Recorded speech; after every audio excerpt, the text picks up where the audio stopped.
अपने ही भाई का गला काटकर अपने बाप को तोहफा दे देना, 6 और 8 साल के मासूम बच्चों की गर्दनें काट देना, किसी को गर्म तेल में डालकर मारना तो किसी की आंखों में गर्म लोहा डाल देना, किसी की असल में खाल निकलवा देनी। जी हाँ, ये सब करवाया था औरंगजेब ने। और वही औरंगजेब अपने अंतिम समय में ये कहता था कि खुदा उसे मौत के बाद छांव तक के लायक नहीं समझे। आज की वीडियो में हम औरंगजेब की क्रूरता और उसके आखिरी वक्त की बातें करेंगे। इस वीडियो के माध्यम से हमारा किसी भी धर्म को टारगेट करने का कोई मकसद नहीं है, तो आप सबसे रिक्वेस्ट है कि प्लीज इसे एक इन्फॉर्मेटिव वीडियो की तरह ही सुने। और अगर आपको कोई भी गलतियां या खामियां नजर आती हैं, प्लीज उसे कमेंट सेक्शन में मेंशन जरूर कीजिएगा ताकि हम अपने कंटेंट को इम्प्रूव कर सके। मोइनुद्दीन मोहम्मद यानी कि औरंगजेब, जिन्हें खिताब मिला था आलमगीर का भी। औरंगजेब की डार्क साइड की पहली इमेज बाहर आती है जब 1657 में शाहजहां बीमार पड़ जाते हैं। वो अपने फेवरेट बेटे दारा शिकोह को राजा बनाना चाहते थे। दारा शिकोह जनता में भी बहुत फेमस थे। He was very kind and excellent Prince. लेकिन इस फेवरेटिज्म को अपोज करते हुए औरंगजेब दारा शिकोह के साथ युद्ध छेड़ देता है। अब अगर आपको नहीं पता तो बता दूं, ये दोनों ही शाहजहां के बेटे थे। दारा शिकोह की हार होती है और औरंगजेब अपने भाइयों समेत अपने बाप शाहजहां को जेल में डाल देता है। फिर शुरू होता है औरंगजेब की क्रूरता का गंदा खेल, जहां वो दारा शिकोह को फटे पुराने कपड़े पहनाकर एक हाथी पर बिठा देता है और उसका जुलूस पूरे दिल्ली में निकलवाता है। अपने प्यारे प्रिंस का ये हाल देखकर जनता सैनिकों पर पत्थर मारती है। इस बात से चिढ़कर औरंगजेब अपने भाई का गला काटकर एक थाल में सजाकर अपने बाप शाहजहां को भेंट करता है।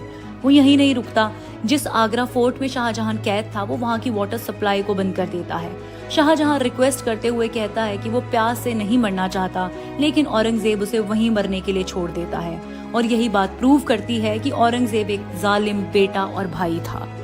फिर दूसरा किस्सा अगर हम देखें तो गुरु गोबिंद सिंह जी और माता गुजरी के 4 बच्चे थे, जिन्हें हम 4 साहिबजादे के नाम पे भी जानते हैं, जिनमें से 2 छोटे साहिबजादे सिर्फ 6 साल और 8 साल के थे। उन्हें भी जिंदा चुनवा देने का हुक्म जारी किया था औरंगजेब ने, लेकिन यहाँ पर शायद अल्लाह को भी कुछ और ही मंजूर था।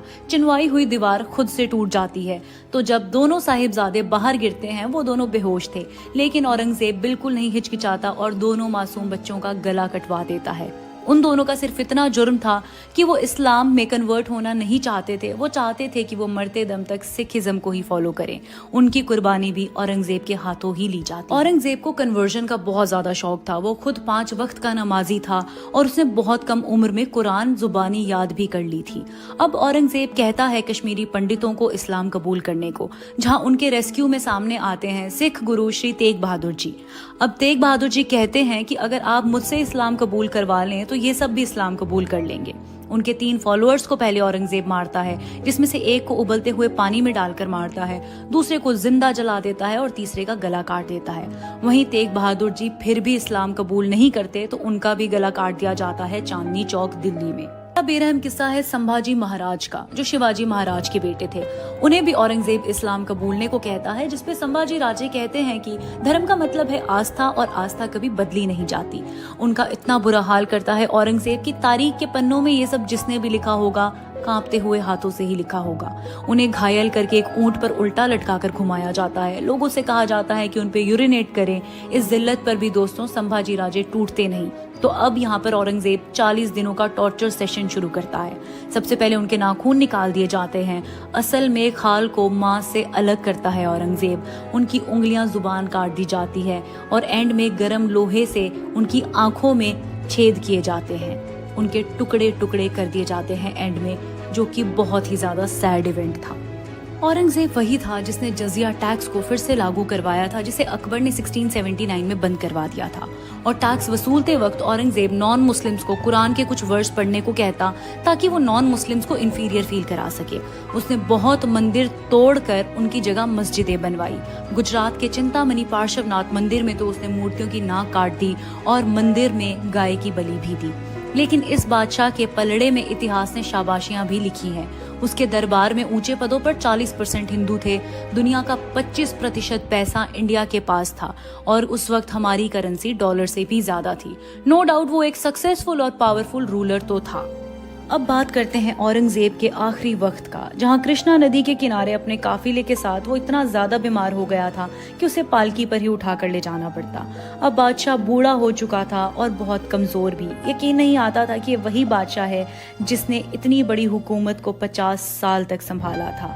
जैसे अपने पिता से बगावत की थी औरंगजेब ने, अब उसका बेटा मोहम्मद अकबर भी उसके दुश्मनों से मिल चुका था। आप मोहम्मद अकबर को जलालुद्दीन अकबर से कंफ्यूज मत कीजिएगा। कहते हैं जब मोहम्मद अकबर को पर्शिया भेज दिया गया तो वो रोज अपने ही बाप औरंगजेब की मौत की दुआ मांगता था। 1706 में जब औरंगजेब की उम्र लगभग 86 साल थी तो उसने अपने बेटे आजम को एक लेटर लिखा था जिसमें वो कहता है कि मैं एक नाकामयाब बादशाह रहा हूँ। मैंने अपना इतना कीमती जीवन वेस्ट कर दिया, मैंने सबको दुखी दिए और मैं कौन हूँ क्या हूँ मुझे खुद को ही नहीं मालूम। अल्लाह हर जगह है, लेकिन अब जब एंड में उसे मिलने का वक्त आ गया है तो मुझे उसकी मौजूदगी का एहसास तक नहीं होता, क्योंकि मेरे गुनाह इतने संगीन हैं। अल्लाह मुझ पे रहम फरमाए, शायद मेरे गुनाहों की तो माफ़ी भी नहीं होगी। बादशाह का जोर और दौर अब वक्त के आगे घुटने टेक चुका था। शरीर पर गहने उतने ही बेजान लग रहे थे जितना कि खुद बादशाह। लेकिन औरंगजेब अपने आखिरी दिनों में भी 5 वक्त की नमाज पढ़ता और उसने अपने आखिरी दिनों में टोपियां सिली जिससे उसने 4 रुपए और 2 आने कमाए, जिससे उसने हुक्म दिया कि उसके जनाजे का खर्चा निकाला जाए।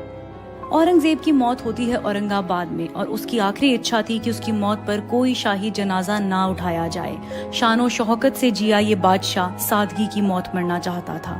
औरंगजेब का कहना था कि मेरी कब्र पे कोई पक्की इमारत बनाने की जरूरत नहीं, मुझे मौत के बाद छांव भी नसीब ना हो, मेरे गुनाह इतने संगीन हैं। मैं चाहता हूँ कि मेरे मुंह को ढका ना जाए ताकि मैं खुले चेहरे के साथ अल्लाह को देख पाऊँ। और ये था अंत आलमगीर औरंगजेब का।